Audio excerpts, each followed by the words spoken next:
გასაგებია, რომ იმ დიდი ზიანის გამო, რომელიც თქვენ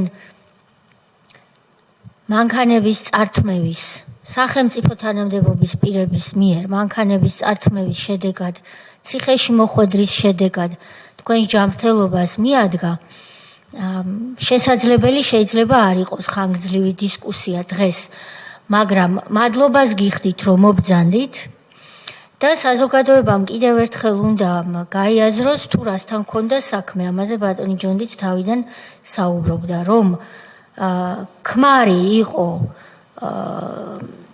სპეციალური ოპერაციების დეპარტამენტის ხელმძღვანელი ერეკლე კოდუა. ეს გახდა შინაგან საქმეთა სამინისტროს უმნიშვნელოვანესი დანაყოფი.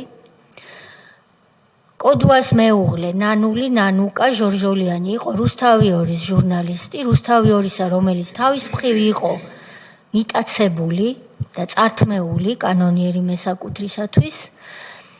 და ქმარი დაკითხავდა ბატონ ჯუმბერ ბუზალაძეს, წართმევდა რა მანქანებს, ცოლი შემოვარდებოდა ჯერსტი საგამოძიებო მოქმედებისთვის განკუთვნილ ოთახში, ჟურნალისტი ესე ვერ უნდა ვარდებოდეს კამერით, მაგრამ ცოლისთვის როგორც ჩანს ყველაფერი იყო დაშვებული და ამ ცოლმა, რომელიც დღეს ბევრს კაკანებს, ასე ვიტყოდი, ტელევიზიით და არ მხოლოდ ტელევიზიით, ფონდებს ქმნის იმისათვის, რომ ფული გაათეთროს სავარაუდოდ და აფინანსებს გარედან ცდილობს ქვეყანაში მავნებლობები და რევოლუციები დააფინანსოს წარუმატებლად.